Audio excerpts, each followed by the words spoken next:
film world, I am the Patrick, your host of Tomorrow Comes Movies, the podcast that, spoiler, talks movies.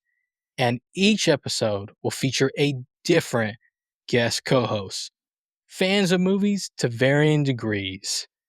Thank you so much for tuning in to this episode.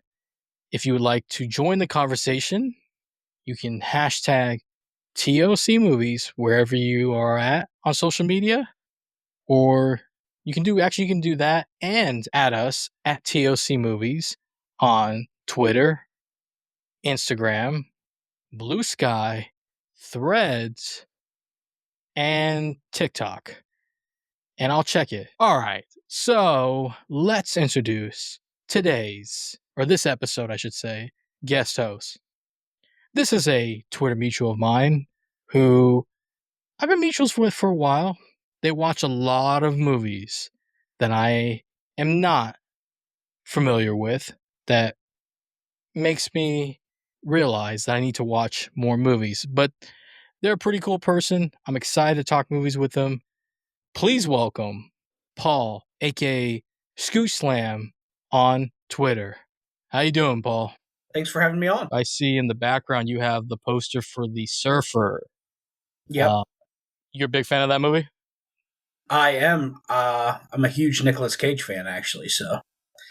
Oh, we're in good company because I do love Nicolas Cage. Though I got to be honest, with The Surfer, I wanted to kick his ass because I just want him to leave that area because he was in that movie. He was dealing with so much that I was like, just get in your car and go away. It was very frustrating for me. But before we talk about the movie, I do a little introduction for our first time guest co-host, just so people can get to know you a little bit. And since you opened the door with Nicolas Cage, could you name off some of your favorite Nicolas Cage movies? Let's think. I love so many of them. I'm trying to think of some of his earlier stuff that I really like. I'm a big fan of Moonstruck. I just love that movie. Love it other too. movies he's been in. I like The Surfer, but like you, I loved The Surfer because it was like a trip. Like you were being like bombarded with imagery and stuff like that. But it was a frustrating watch because you're like, dude, just get out of there. And Nicolas Cage is so good in it, though. Like when he does movies, I'm always impressed with Nicolas Cage because some movies that he does, only an actor of his caliber can play, or only Nicolas Cage can play those type of roles. He's very versatile, but he doesn't get much respect because of that 2010 run of straight to DVD movies to pay his taxes, which I gotta give him respect. He didn't take the easy way out. He was like, I'm just gonna make all these movies and pay my taxes off. Isn't that crazy? He did that. Wesley Snipes wasn't able to do that, but Nicolas Cage was able to pay his taxes off. Yeah, I've seen most of those direct-to-DVD ones. Now that I'm thinking of it, my favorite Nicolas Cage movie and the one I've watched the most is actually Army of One from 2016.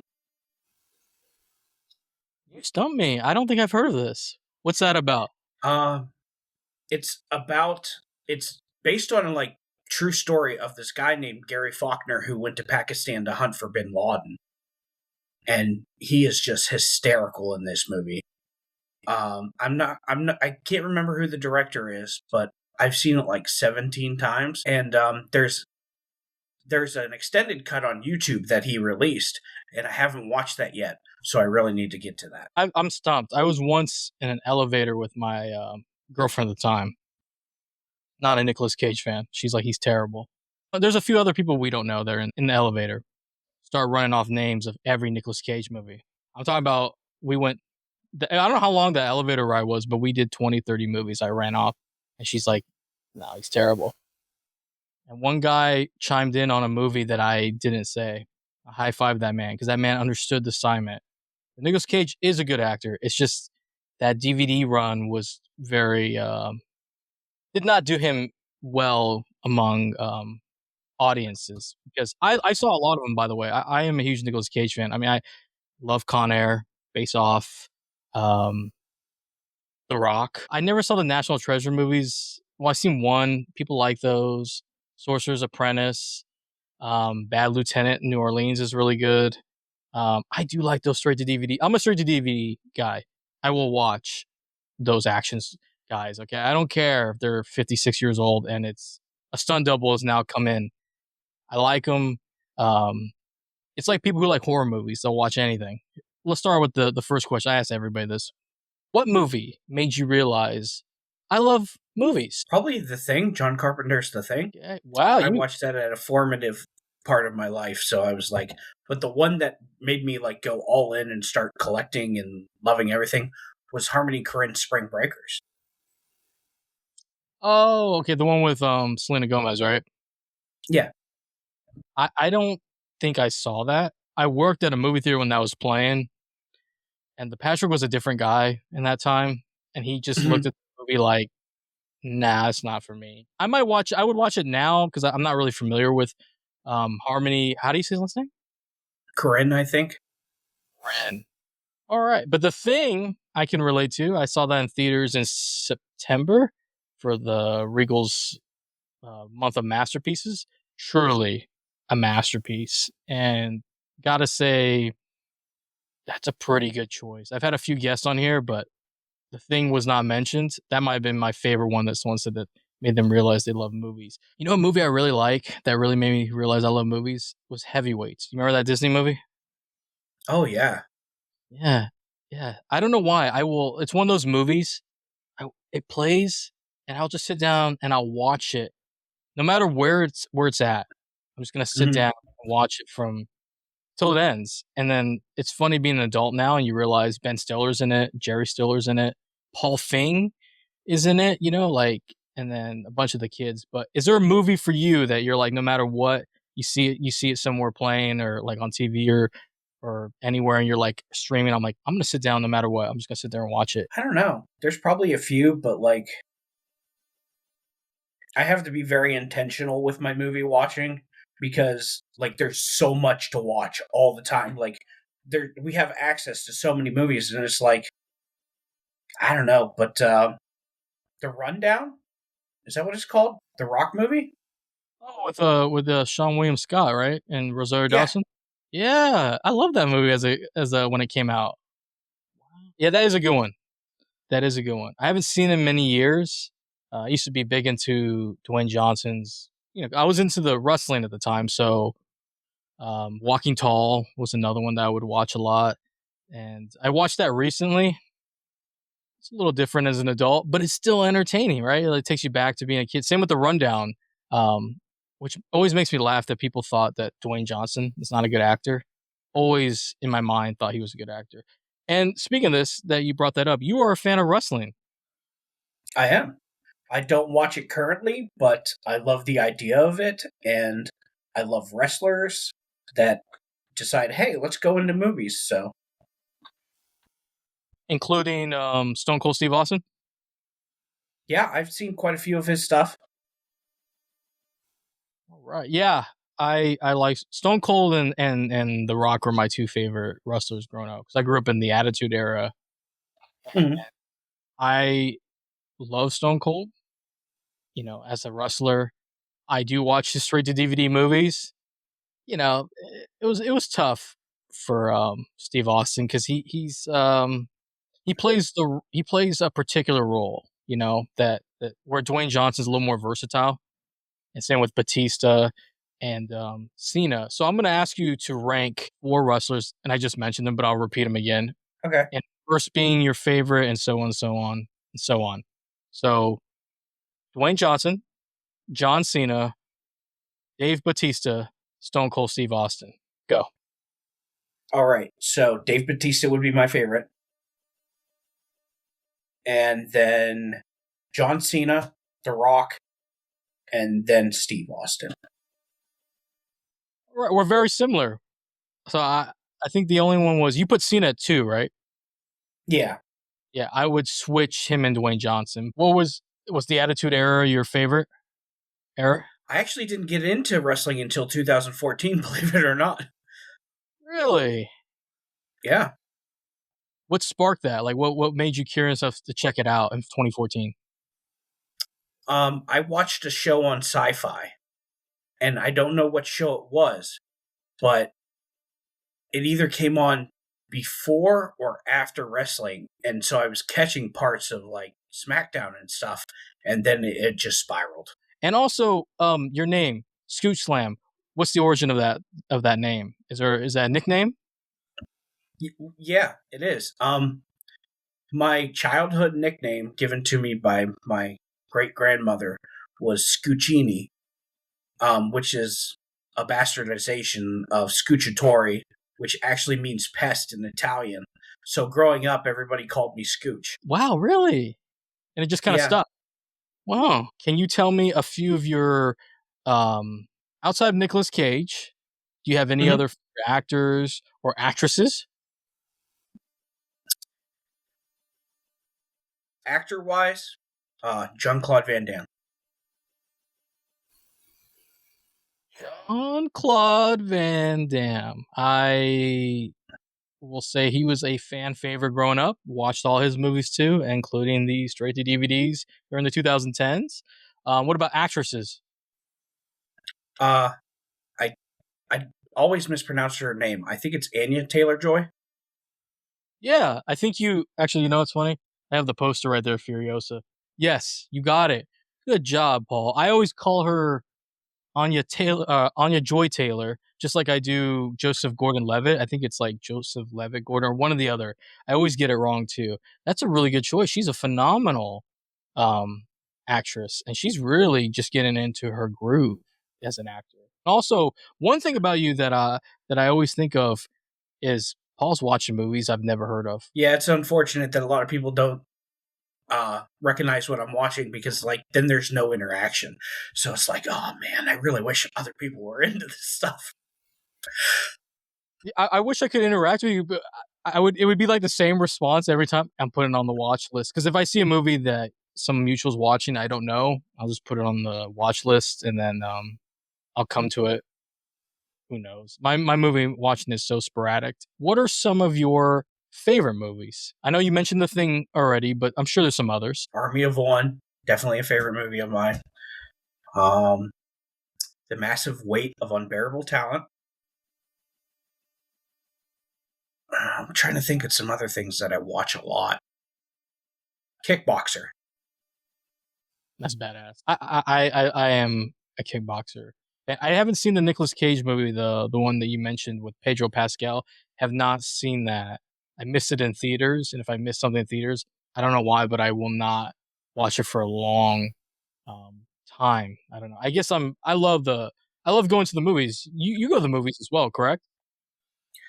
Not often anymore, but I go through little spurts. I do enjoy it, but it's it's always an anxious time when I go to the movies because I'm like it's unpredictable. And it's like, am I really going to sit there for the whole time, or am I going to freak out? Okay.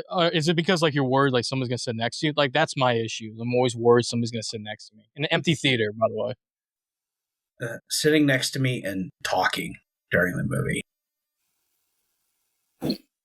when somebody's talking, let's say you're in the movies, right? And somebody's talking, will you say something or just deal with it?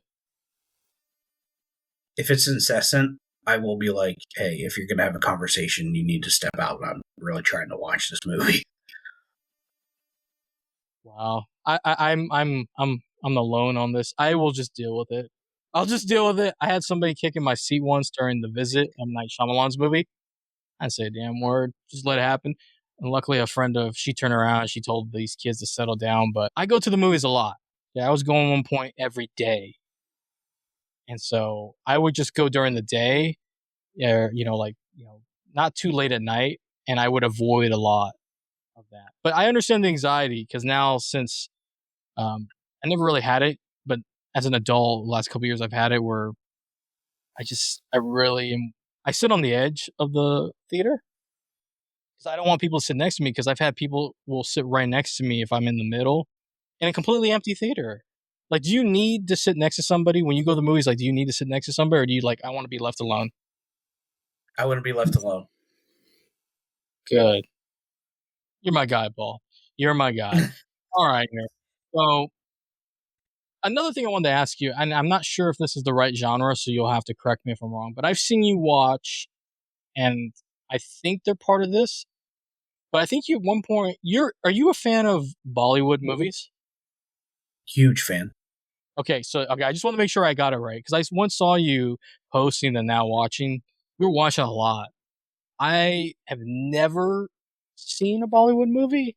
I mean, I don't know if Slumdog Millionaire counts because Danny Boyle did it, but that would be as close as I got. Um, but for those who don't know about Bollywood, can you explain a little bit about what it is and like maybe recommend some movies so people like myself or the listeners might finally dive into it? It's tough because it's a cultural phenomenon in a lot of different parts of the world, but like here, people are put off by the because they're singing and dancing, and you can't really pinpoint a Bollywood movie or Hindi cinema because Bollywood is typically the Hindi language cinema. There are many different um, filming languages in Indian cinema, but Bollywood is the most known. It's the Hindi language ones, but they don't fit into a genre. They're typically masala films. They have little bits of everything. So like, if you're watching something that may be horror, it's going to have horror, comedy, action, and it's going to have that singing and dancing. Maybe that would explain why Bollywood. A lot of people won't watch Bollywood because people don't even like musicals, and if there's singing, people are immediately turned off. I, for one, am not. I'm all game for checking out. If Slumdog Millionaire was like kind of an idea of what it's like in terms of like the singing and dancing, I'm totally down because I see a lot of it playing, but I but they're really long too, right? They are.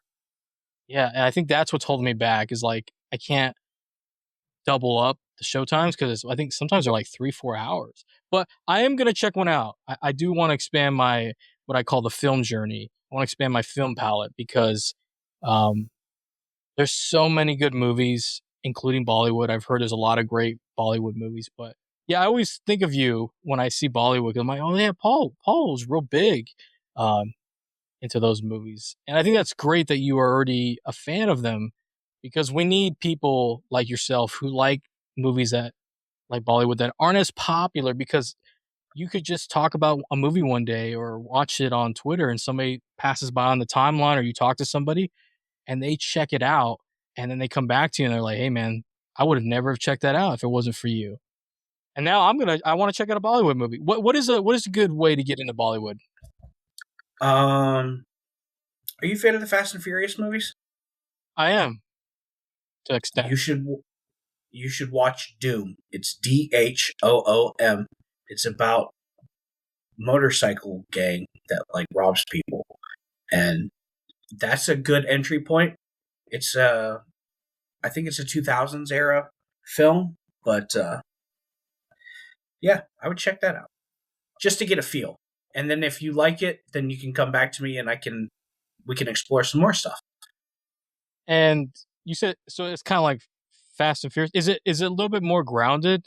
Because like the Fast and Furious movies, it's so strange to me because they went from stealing DVD players to like being in charge of like government operations. Way more grounded.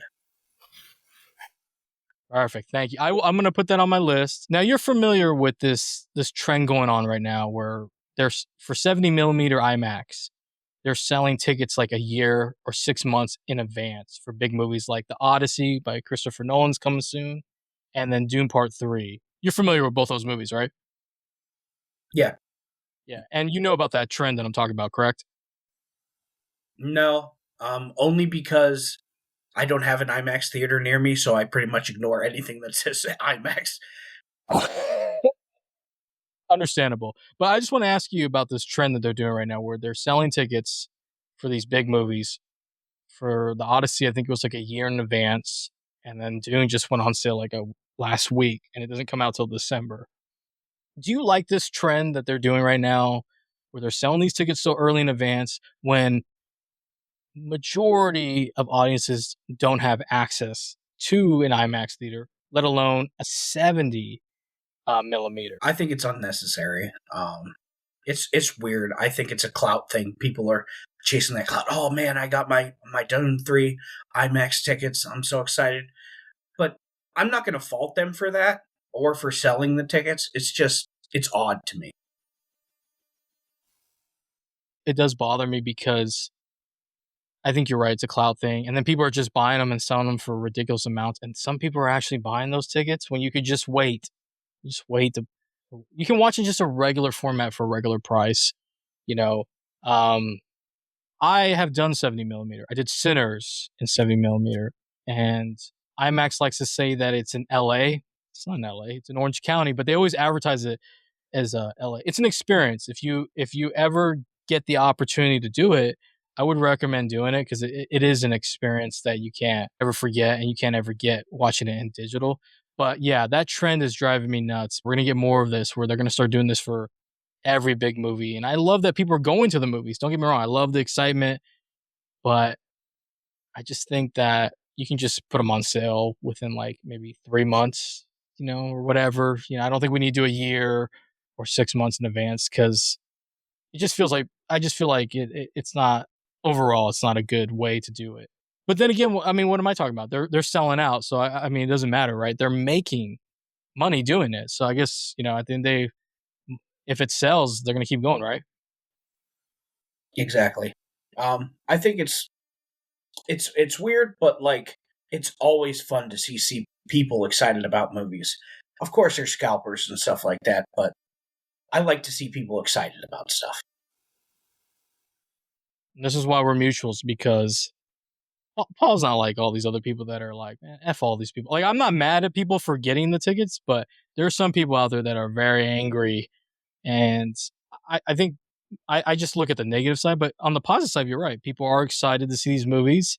I mean, like, only Christopher Nolan can get people excited to see another version of the Odyssey.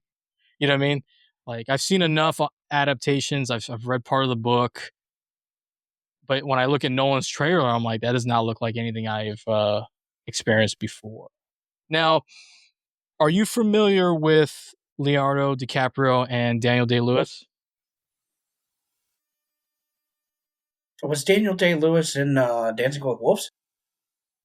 He was in The Last of the Mohicans. There Will Be Okay, Blood. that's what it was.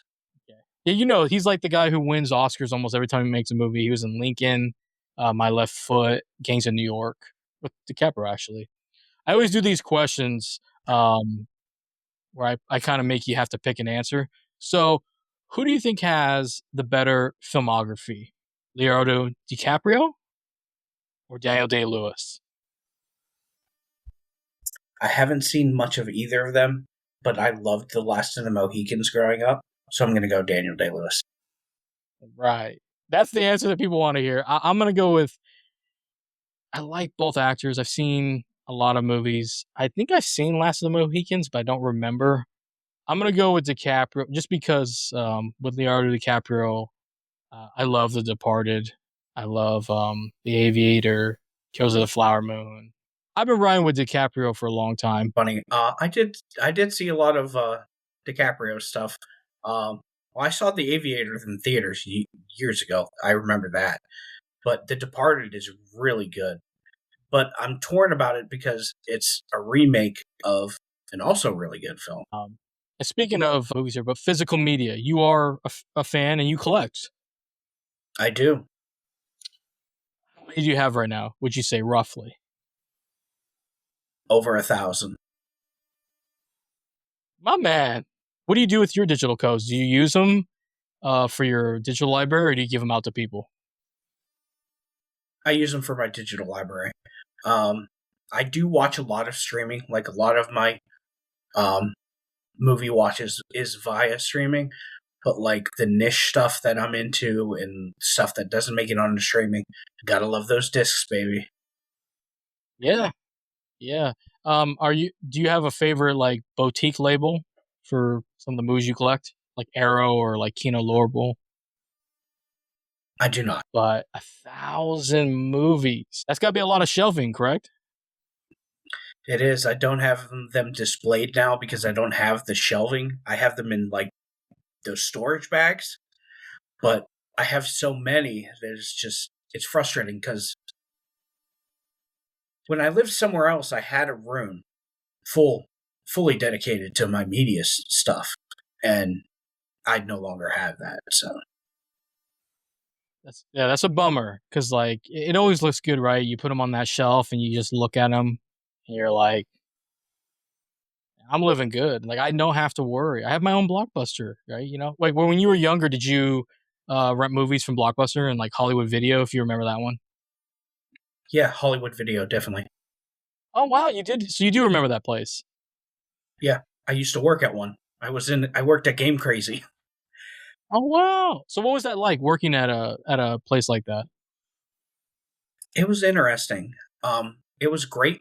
I worked on the video game side, but it was great because I had free rentals, so I was always on the Hollywood Video side, digging through the special interest section and just watching a lot of horror and fun stuff. So Would you like if they brought them back, like a video rental store, or some company makes it where they bring back locations? Do you think now in 2026 you would actually go check it out, like rent movies?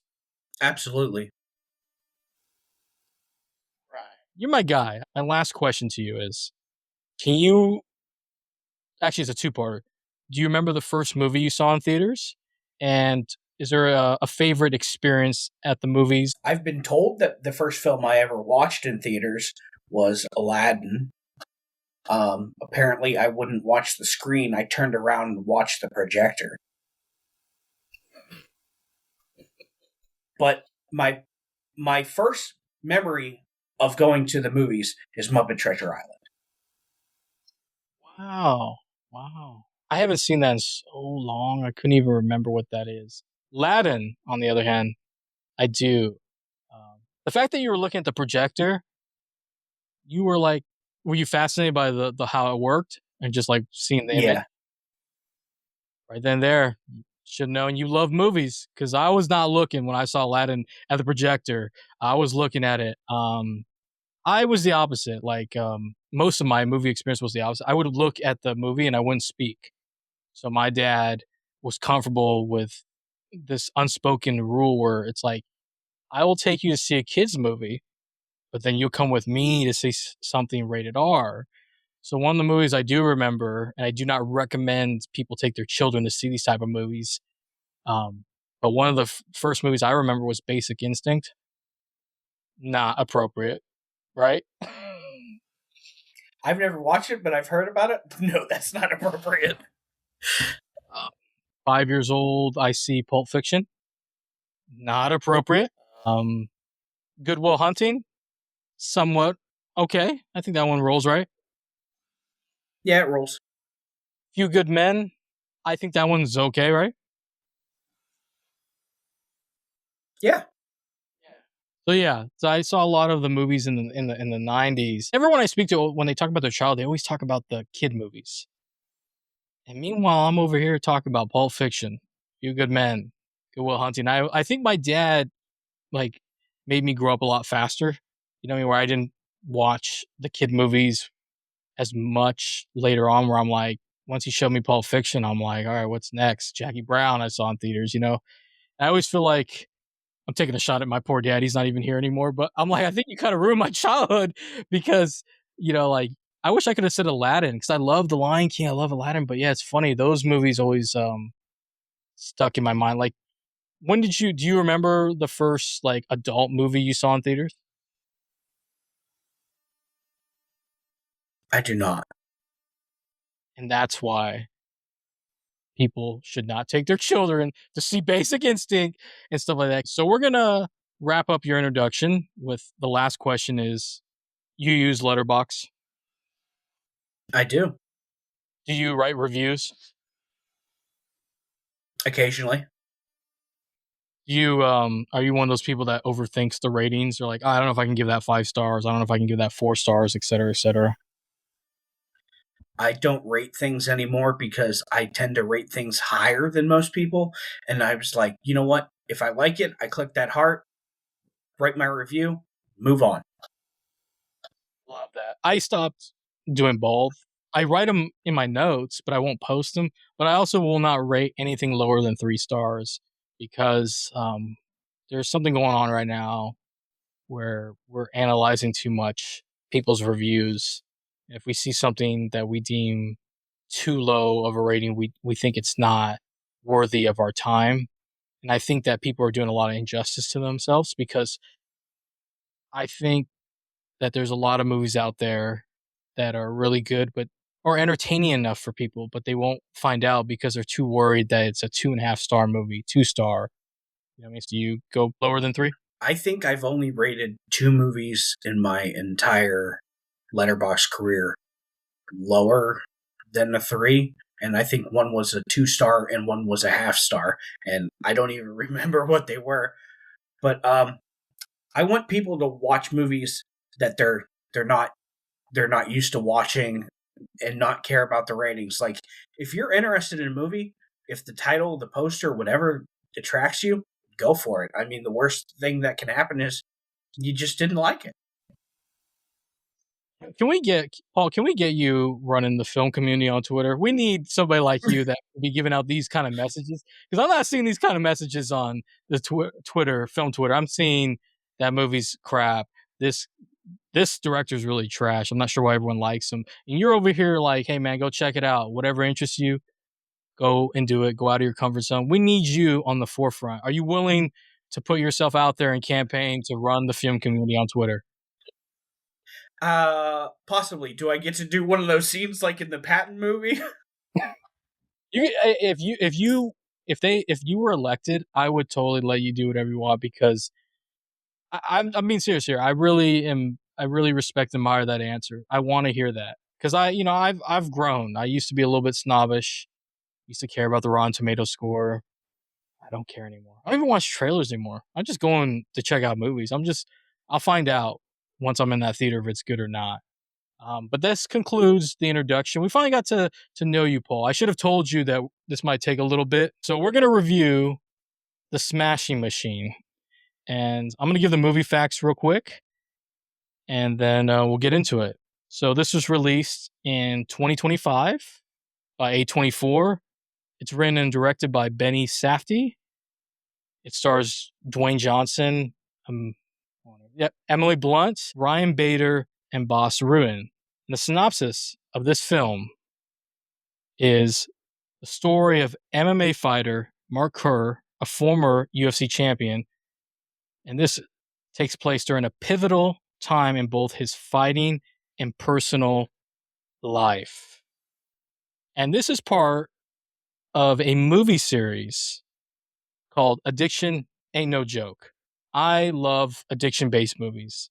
I sound like a broken record. It's fascinating, it's interesting, and I'm always interested in these type of movies because I want to know if they're going to rise above it or succumb to it.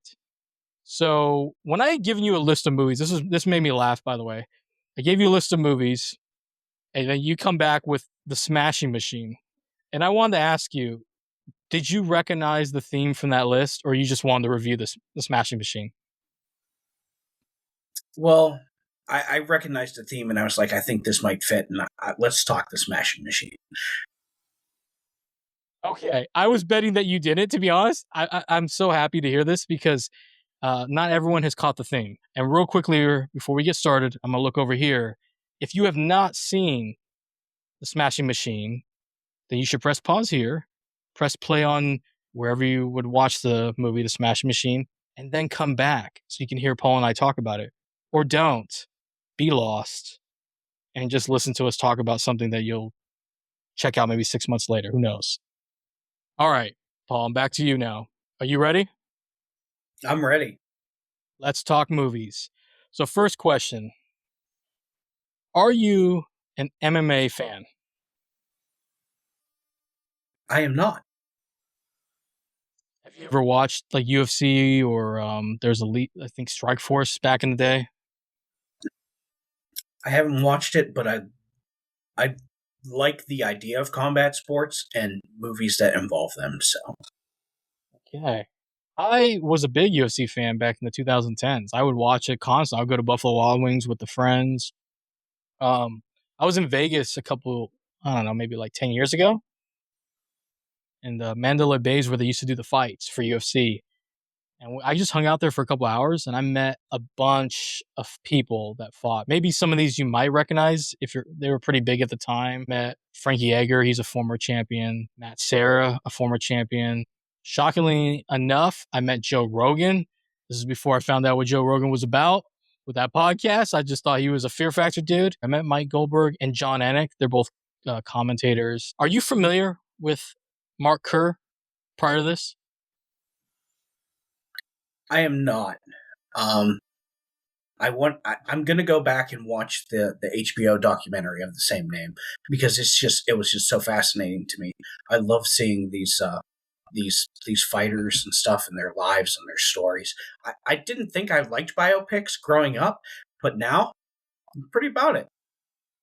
Yeah, I've always liked biopics because it's interesting to look at people's lives, especially those that they made movies about, because there's so many things that they would do in their lives that I would never even conjure or think of or actually do. I was not familiar with Mark Kerr. I watched you talking about like I had the DVDs we would rent to watch the original UFC, the first like three UFCs where they used to just fight. Um, if you want to fight, you had to keep fighting till the end, you know. And I had seen a lot of them, like with Hoist Gracie, with Dan Severn, which they did mention Dan Severn in it. But for some reason, Mark Kerr, never heard of him, but I was familiar with Mark Coleman and Boss Ruin because I know who they were. So it was kind of fun that you chose this because I really, it did make me miss the old times of watching UFC in the 2010s. You know what I mean? What were your first impressions when the movie ended? Like, what'd you think? Well, first of all, I was like, man, I wish The Rock would do more roles like this. And the second was, wow, that was intense. Now, have you seen any of the movies by the Safdie brothers prior to this, like Uncut Gems, A Good Time, or Marty Supreme? That's a different brother, but kind of they have similar movies. I have not seen any of those. I'd be curious to know what you think because they're very stressful. Those are very stressful and very anxiety driven, and they will drive you nuts. So the Smashing Machine's a little stressful. It was a little different for me. I liked it. Like I'm fascinated by the story. I guess it's really strange to say this, but Uncut Gems, which I reviewed recently, just drove me nuts. But I love the chaos. I love him putting me through hell, and I'm sweating. I'm not even in this movie, and I'm feeling what he's dealing with. The Smashing Machine was fascinating. Like I think I want to watch the documentary. I didn't even know there was a documentary, so now I'm gonna have to add that to my list. Um, but I wish it was a little more chaotic because there's a lot. You saw the movie. There's a lot of things in this movie that could have went even more chaotic had they, you know what I mean? So it was a little strange for me, but I liked it. I was fascinated by the story, and it was kind of cool to see a little bit about Pride. I didn't really watch much Pride; a little before my time, and it was interesting to kind of see how that um, came up. But you're right about the Dwayne Johnson. He needs to do more roles like this. He wasn't he didn't become the most electrifying man in sports entertainment, you know, by being subpar on the mic. He had a commanding presence when he wrestled. He had a very good, um, whole shit take of what his character was. And I think it's translated well into the movies. But this role as Mark Kerr really, really showcases what Dwayne Johnson can be as an actor. And I think you might get your prayers answered with this. I think he's going to continue to do movies like this. And I just said that as I realized Jumanji 3 is coming out, or 4. I don't even know how many there are. It'll be the third. I've only seen the first. Going back to the Smashing Machine, were there any particular highlights for you, like certain parts of the movie that you really liked? I like the stuff with Boss Rutan when he was like training him in a different style because the rules were changing and everything like that. Yeah, the training montages, and I really liked the interactions between Mark Coleman and Kerr. Did you realize that the actor who played Mark Coleman was a former UFC fighter by the name of Ryan Bader? Yeah. Yeah. Um, thought he was really good. I think you're right. I think he was. I really liked their relationship, but Ryan Bader's performance I thought was really good. I've. It's funny though. I was never a fan of him as a fighter though. I would always root against him. But in this movie, I was really rooting for his portrayal of Mark Coleman, because they had a very interesting compare and contrast in their lives. You know what I mean? In terms of fighting and relationships and family. Like Mark Coleman had a really more solid ground, where Mark Kerr, I mean, it was just like a ticking time bomb. What was going on with his life, with his addiction, his relationship with Dawn. You know what I mean? And so I'm glad you mentioned that about Mark Coleman. I also, you know what I really liked was how they filmed certain parts of the movie where they it looked like the time that it was actually in. Like I love the old aesthetic where it looks, because I was like, man, we used to think that was so good, so clear. It's not. It looks terrible. Were there any parts of this movie, The Smashing Machine, that you didn't like?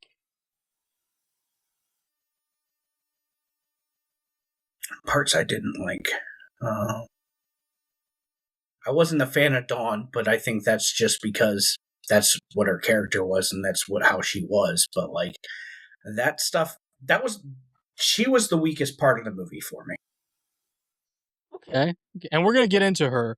I guess for me, I'm thinking, yeah, I just wish it was more chaotic.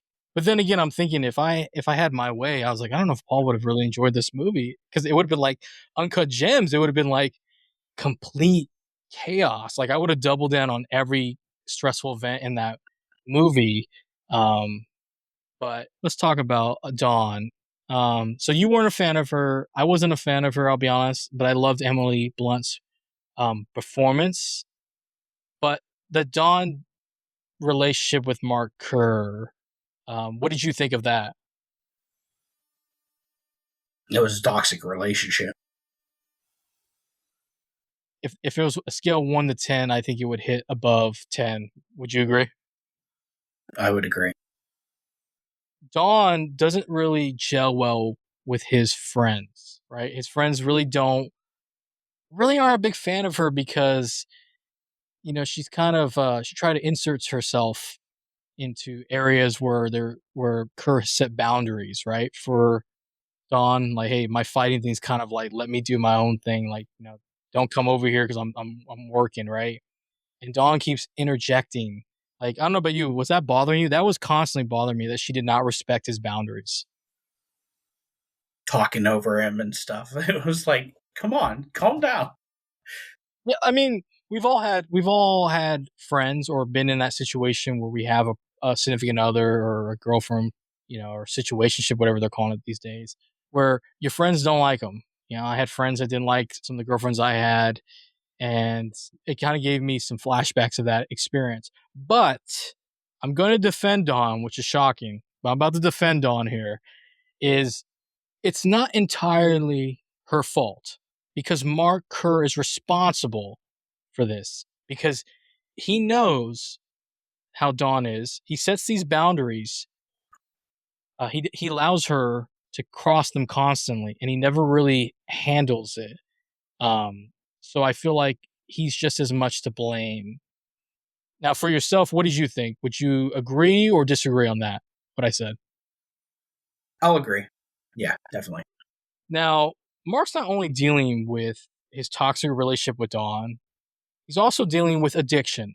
It's just, he has a addiction to opioid. I don't know why I'm struggling to say that today. Opioid, right? That's how you say it. Why am I struggling? Yeah, or opiates, either or. Hey, Opioids and opiates. thank you. Look at this man. Paul's giving me direction. Opiates. You're like a director, and I'm an actor. Um, yeah, he's dealing with both. In your opinion, which one do you think was more detrimental to him, the opiates or Dawn? The opiates.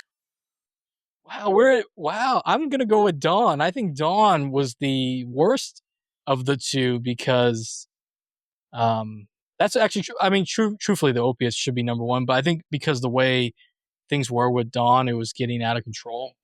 Where I mean, he was overdosing, I know, but Dawn, I felt like really didn't help. You know what I mean? And so, on a scale of 1 to 10, if I said to you, "Tell me how bad you think his opiate addiction was," what would you say?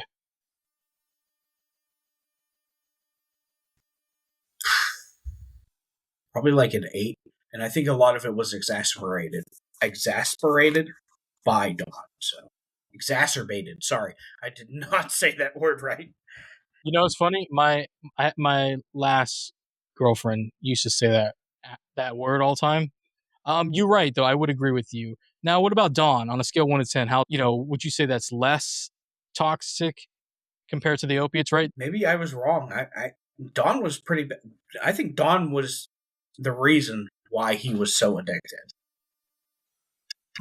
It's possible because like I said, it's easy to blame Dawn, and she is to blame, but he needs to be blamed too because there was a part in the movie where he overdoses and he goes to rehab, right? And he gets out, and you were saying it earlier. He trains with Boss Ruin, and they're improving his game because in MMA it used to be just style versus style, and then we move on. By the time I'm watching UFC, it's becoming mixed martial arts. It's really Muay Thai kickboxing, Taekwondo, Brazilian Jiu Jitsu, wrestling, uh, and then became boxing, kickboxing. Like, you had to use multiple tools to survive a match. Where back in that time, style versus style, and Mark really is trying to upgrade his game for his comeback.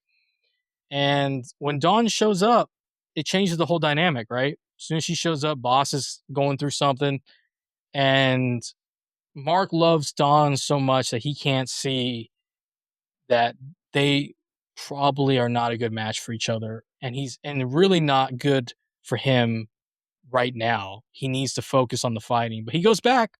And what happens? It leads to the, we'll come back to that later. But it goes to a pretty bad um, situation. Let me see here. I have some other questions here. Oh, okay. Here we go. What did you think of Benny Safdie, who wrote and directed it? Like, did you like the writing? Did you like the direction of this whole movie? I did. It was my jam. I mean, it was good. I mean, it's kind of a bummer though, right? Because there was a lot of hype for this when it was coming out. Had a really good, a decent reception at a film festival right before it came out. But then the reviews were kind of like, and you know how people are. People care about those reviews. And then it kind of bombed at the box office, and I was kind of shocked. But I think there's other factors involved to why this movie didn't do well. And I think one of them is people don't know who this Mark Kerr is, unfortunately. He's a legend. He was one of the few first really good fighters. And I also think that I think people were worried that it wasn't going to be a good movie because of the reviews. But I'm glad I saw it in theaters because, um, Dwayne Johnson really did do work. It was a shame, though, that during the award season he was kind of shut out. But looking at the other performances that had came through that same time, it's kind of hard to put him back in that. What I mean? It's just funny how it started off real hot and then kind of cooled off once it came out. You know what I mean? Yeah, I do know what you mean. Now, you might have mentioned it before, but did you see this in theaters or did you see it later on? I saw it later on. Yeah. Yeah. Was that one that if you could go back in time, do you think you would have went to the theater for it? I would have. Yeah. Now, Mark said a quote in the movie that I always thought was like the thing that kind of stood out to me was he said, "Winning is the best feeling in the world." Would you agree with that? Personally, no. For him, I believed it 100%. Like, I believed it was the most important thing to him and that it was the highest of highs. And I wasn't a sports person. I didn't play sports and stuff like that. But it is fun to win. What do you think is like if I was to ask you what is the best feeling in the world for you personally?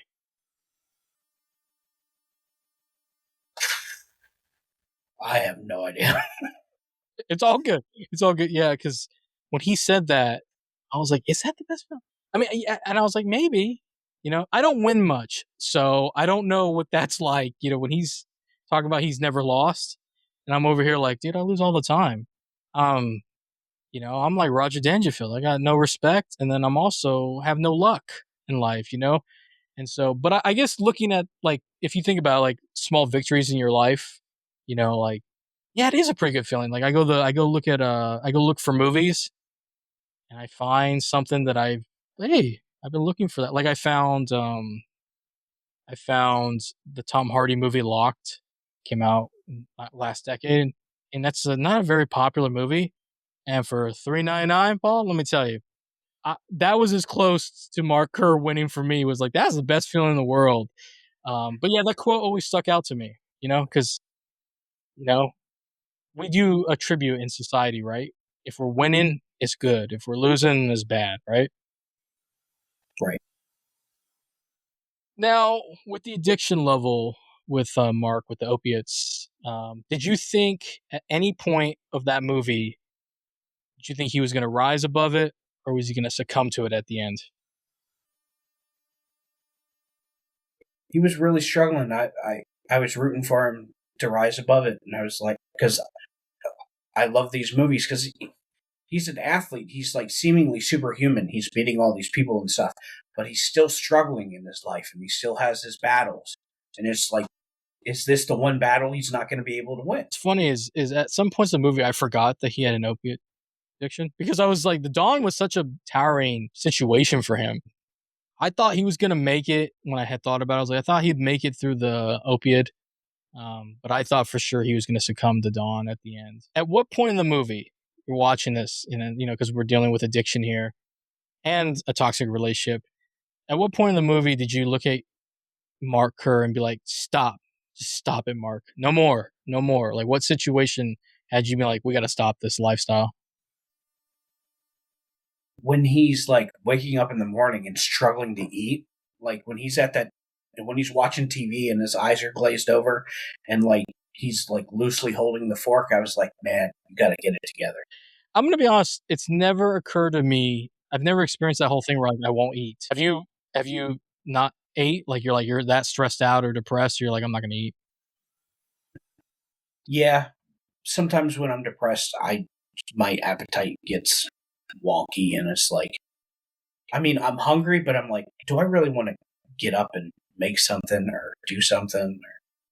But yeah, I've been there. I never understood that feeling, but the way you break it down, yeah, I guess that would make sense. Like you're like, I'm just not feeling up for it. You know what I mean? I guess it's weird because I see him in the movie and I'm like, well, Don's willing to make you a smoothie with only one banana, or half banana, not a banana half. So I'm like, why is he struggling to eat? But then again, he's depressed because he lost, and the addiction is getting out of control. Did you like him or did you like any other characters? I found Mark frustrating. I really liked, Mark Kerr, I found frustrating. Mark Coleman, I was like, I would like to hang out with that guy. Like, he seems to have his stuff together, and he's got some pretty positive outlooks, and I was rooting for him the whole movie. Mark Kerr, you're like, come on, man. You got to get over this. You got to get through it. I know you can get through it. It's just, it was frustrating to watch him. I have to agree. Yeah, it was frustrating because Mark Kerr is a very unique individual for a fighter. He does not fit the stereotype of a fighter. He's very smart. He's very intellectual, very social, very easy to talk to. Right? You see him in the movie when he is waiting to go see a doctor, or when he's talking to people at the fight staff, or just anything when he's buying something. He's a really nice guy. Like even there's that one scene when he's on the flight to Japan. He asked the fellow passenger if they can open the thing so he can see the sunset. And I'm like, wow, Mark's a really different than what we see with most fighters. There's more to him than just being the fighter. I mean, he's committed to being that fighter. But yeah, it was frustrating because it seemed like, unlike most people with addiction, Mark knew what to do. He knew better than people, and he could have easily fixed a lot of his problems by um, having maybe separating from Dom for a bit, working on himself, maybe going to couples therapy, and then also with his drug addiction, that easily could have been taken care of too. Because you brought up something about Mark Coleman. It's funny they're both named Mark. It's like you got to call him like Kerr or Coleman. But Mark Coleman, I liked him. He's like the perfect fighter in the sense of having his stuff together, right? He's trying to be a better fighter. You know, it was a struggle for him too because he had to adapt to his style too because they both were wrestlers. But you kind of root for him. He's struggling too. But I gotta say, man, Mark Coleman, we all need a friend like Mark Coleman in life, right? And I feel like it's a struggle for millennials and the younger generations. Is it's hard to keep friends now these days because it's not like how it used to be back in the day where like there was no social media. You know, like there wasn't cell phones. You were kind of cool with somebody. You knew where they lived, or you knew somebody that lived there, and there wasn't like you weren't constantly looking to see what else is out there in the world. You know, I don't know if that makes any sense. That makes sense to you? It makes perfect sense. Yeah. What happened to us? Why are we struggling? Like we shouldn't with the technology in our hands, we should be better equipped with our friendships, but I don't know why friendships are somewhat harder now these days than it was back in the day with all things accessible that are make it way easier to communicate. You know what I mean? Yeah, I think a large part of it is that social media and everything like that is seems to be largely performative, and that the human connection is just superficial when like people are really trying to connect, because like we're connected 24/7, but it's it's not genuine. It like more people need to sit down face to face, like what we're doing right now with the video and everything like that, and have a conversation and interact, and like I don't know, just I think the internet and social media is such a detriment to society. Yes, I think there's good benefits like what we're doing right now. And this is the first time, by the way, that we've actually spoken face to face. And I gotta say, it's running smooth. You know what I mean? I'm having a great time, and I'm glad that you're here. And you are right about performative. I've had on Twitter, I see a lot of people going through tough times, and I try to reach out to people when I can because I know what it's like to just put yourself out there and nobody cares. I was just talking to somebody recently, just I haven't checked with them in a couple months. I was just like, hey, I've had a couple of mutuals who have deactivated their accounts after telling me they went through a tough time, and I always worry about them. And it's not performative. I really care because I grew up with nobody, and still today I'm dealing with it by myself. I don't have a good support group, so I don't want to repeat the Hmm. issues and the trauma. That's the thing that a lot of us tend to do. We just get caught up in it. We just repeat it. I don't want to. I'm not a washer. I wanna be different. And so um with Mark Coleman, I really resonate with that character because I had a friend who was going through a tough thing with a relationship. They weren't even dating really officially, but he once tried to kill himself with 19 ibuprofens. That won't Hmm. kill you, we found out. They'll put you in the hospital because it could destroy your liver or kidneys. But I was with him, you know? Yeah, he was constantly telling me he was going to take his own life. And I'm over here like, yo, I'll stay on the phone with you. I'm trying to find out where he's at. He was at a hotel once. That's the thing about friendship. Friendship is not based off convenience. It's not. Friendship is defined by the tough times because then you're going to realize who's there for you, who's going to accept you when you're at your worst, because they'll be there for you when you're at your best. And that's why I really liked Mark Coleman the way he was with Mark Kerr. Same with Boss Rudin. I was just like stand up guys. Those are real um, friends, you know. And that guy I was just talking about, that friend of mine, he's still here, still going. And then when I became depressed and he found out, I'll never forget the advice he gave me. Wonderful advice. Just don't be sad. And I was like, what? He's like, just don't be sad. You'll be good. And I was just like, well, at least I won't be taking ibuprofen, right? But I was just so taken back by that because I'm I'll be honest with you. If when it comes to me, if you need me, I'll ride with you 24/7, no matter what, unless I'm sleeping. But if you need me, I'm there. But I learned that people are not like that. So watching the Smashing Machine the second time for this review, I actually should thank you because it really opened my eyes to what friendship could be, what it should be. So let's move over to he had the overdose. Let's get a little bit into that. So he has an overdose. Mm-hmm. Mark has an overdose. Kerr. Don calls Coleman, tells him what happens, and Coleman visits Kerr in the hospital, and he's trying to ask him what happened, and Kerr's kind of like going around it, right? He's not being fully upfront about it. And then, Coleman's just finally just shoots straight with him, and then Kerr kind of breaks down. What did you think of that scene? I thought that was a really emotional scene, and I thought it was really beautiful. But what about you? It was very emotional. It was like he was downplaying the seriousness of his issues and everything.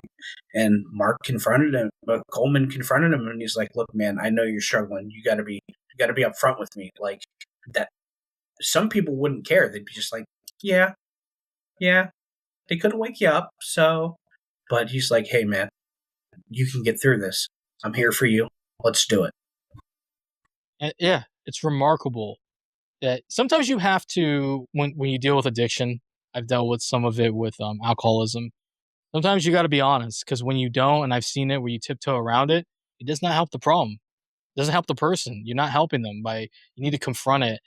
And I was really just impressed with Coleman, and then Kerr just being vulnerable was good to see because he recognizes that something's not right. It takes a friend, and this is something he can't do with Dawn. He can't open up to Dawn because Dawn tends to make things about herself. She's very insecure with his relationships with his friends, and he can't fully be as honest as he was with Coleman. You know what I mean? So he goes to rehab and he trains with Boss. We talked about that, but when she comes to visit him after a while, he decides to go home. Did you think that was a good idea? No, when they're having that whole exchange about the saguaro cactus and everything like that, and it's just like, oh man, I think you made the wrong choice, buddy. Yeah, yeah. As soon as he brings up the cactus, yeah, I'm like, but yeah, I'll tell you one thing. I was already uncomfortable when she was at Boss's gym, and he's like, "You think this is a good idea, Mark?" Mark's like, "Yeah," and I'm just, if I felt very uncomfortable, and I wasn't even in that scene. If I was, I would have Mhm. been totally like, "Oh, I don't know, buddy." But sometimes you can't help somebody. They have to kind of figure out themselves. You have to, it's an unfortunate reality. And truthfully, him going home did solve the Dawn issue in a big way that did get kind of somewhat resolved. Was they're having a party, right? They're about to have a party, and she kind of goes after him, and he kind of has enough. He tells her to pack that bag, right? And then he goes, "Yeah, you got to get out of here." And she grabs a gun, and that's a scary situation, right? Like me, oh my, that is scary. But I guess I would be like Mark in that situation where I would have had to chase down and try to get the gun out of her hand with the risk that I could get shot too. What do you think of that scene? That scene was intense, and it was like I can't understand being in a situation like that for Mark. That had to have been such a harrowing and upsetting experience because it's like here's this person that says they love you and stuff like that, but they're acting like you're the problem, and they don't want to look at themselves as a problem. So, and they're just being violent and unpredictable. That's such a scary situation. It is, and a part of it is even more heartbreaking is for Mark to see somebody who he loves that this person feels this distraught over him asking her to leave because he feels that she's not there for him. That her first instinct is to shoot herself. That is a scary situation when your person in life feels that their only option is to hurt themselves. They want to protect them, even if you are asking them to leave. and that could have went sideways. She could have died. He could have died. They both could have died. Truthfully, it could have been very Yeah. scary. And I really loved Mark as a fighter, but I really loved him as a person when he wasn't on drugs or when he was at his best. Was him holding Dawn, trying to defuse that situation until the cops came. That is a scary experience, like you said. But it was beautiful to see him be like being as calm as he is and just trying to not let her hurt herself or him until help is on the way. And for a big imposing guy like that, he had a lot of he was Restraint. yeah, a lot of restraint, right? He was calm. He was able to diffuse the situation instead of matching the unpredictability and emotional roller coaster. He could have matched it. And I've always said that chaos and chaos do not match. It usually will lead to something horrific. Like I'm the type of guy, I don't get mad very easily. I'm pretty relaxed. I don't let things bother me. You know what I mean? And we usually get paired with somebody who is the complete opposite, right? Like opposites attract. You know what I mean? So yeah, that was a scary situation. And then he goes to Pride, right? Let's talk about his fighting. The fights were pretty cool, right? In the movie, he's a really good fighter, and it shows you how brutal MMA used to be before they put in new rules, right? Like the down knees, that's crazy to hit somebody like that, right? Yeah. Yeah. Um, but the Pride situation, when there was the thought that Mark Coleman and Mark Kerr, best friends, might have to fight each other. What was going through your mind? Like, did you think that was going to happen? And if so, did you think that would one of them may not want to get involved in that? I thought it was going to happen, and I thought it was going to be Mark Kerr who would be like, I can't do it. So I think it was kind of a relief when, as much as it was bad that Kerr lost, it was like, it had to have been like a sigh of relief, like not having to fight your best friend. Yes. I also think it might have been the best thing for him. Winning is the best feeling in the world, but I think he needed to lose that fight because he had a lot more fights in his own personal life that he really needed to focus on. And also, Benny Safdie did a really good job here was this compare and contrast of Mark Coleman and Mark Kerr that night toward the end of the movie. Mark's having a terrible night, fighter wise. Meanwhile, we're seeing Mark Coleman. It's like the complete opposite. He's living the best life. He wins. He wins, and it's beautiful because we see that Mark is just as good of a guy as Coleman was to him. He was happy at the end. It's bittersweet, right? At the end of the day, but he's laughing in the shower while Mark is celebrating holding the belt. It's beautiful to see somebody, even at their worst night of their lives, they can still be happy for their friend, right? Like, what would you think when you were seeing that compare and contrast of the end of the movie? I thought it was really touching. Like, I don't know how to explain it, but like Mark Kerr's finally coming to terms with who he is as a person and his relationships and stuff like that. And even though he lost, he was, because you can tell when he loses earlier in Japan how much of a contrast it is compared to this. Like he was really struggling with his first loss, and I think he's because he didn't even want to consider the thought of losing when the Japanese interviewer was talking to him. So Yeah, actually, yeah, I did not bring that up. That was interesting where he couldn't fathom the idea of losing. Like to him, that was like unbelievable.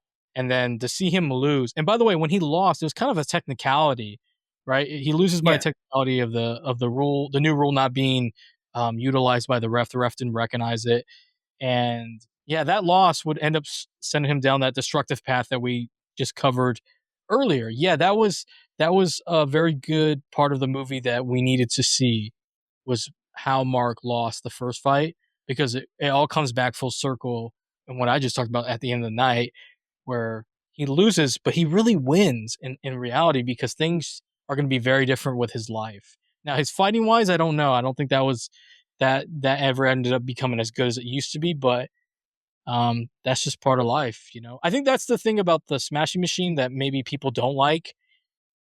It's not a typical it's not a typical biopic where like success comes at some point and then like they hit a low rock bottom and then it's somewhat of a pretty fairly happy ending. This is more of a mellow ending where it's like it's bittersweet, like it's good, but it's not like completely satisfying, I guess, for people. But I think people forget that's what real life is. It's not always going to be happy endings. It's, you know, what I mean, it's not going to be bad endings either. Sometimes it can just be in the middle. It's in the gray, right? Mhm. Yeah, not everything's black and white in real life. So like, there's those bittersweet moments and like little defeats and little wins at the same time. You know what I mean? Like, did you like the movie and the ending?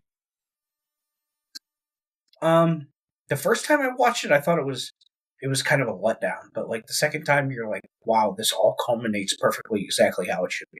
It should be. Yes, I remember the first time I saw it, I was like, "Oh, it's alright," you know, I mean, it is what it is, and the second time I saw it, I was just like,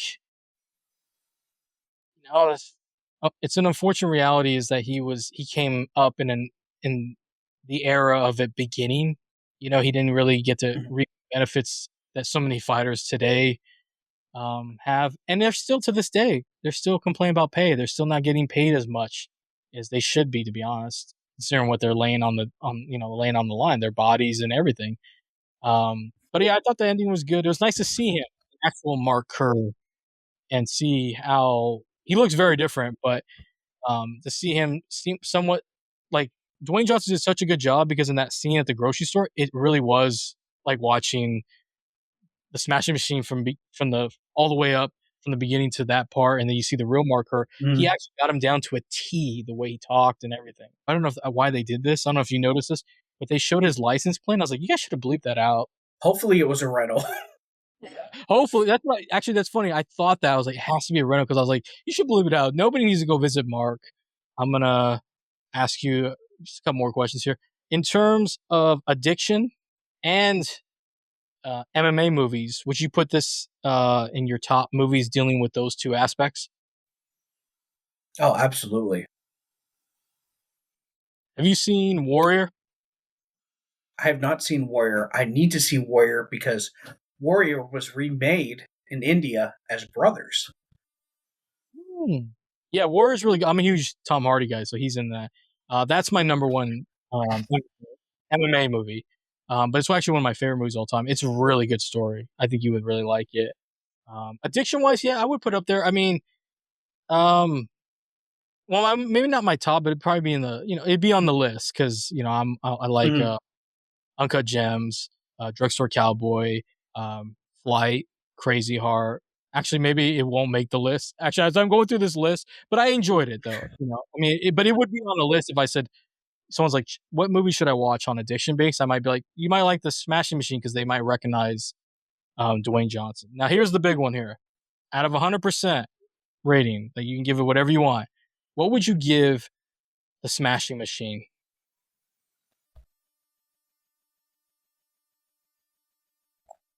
75.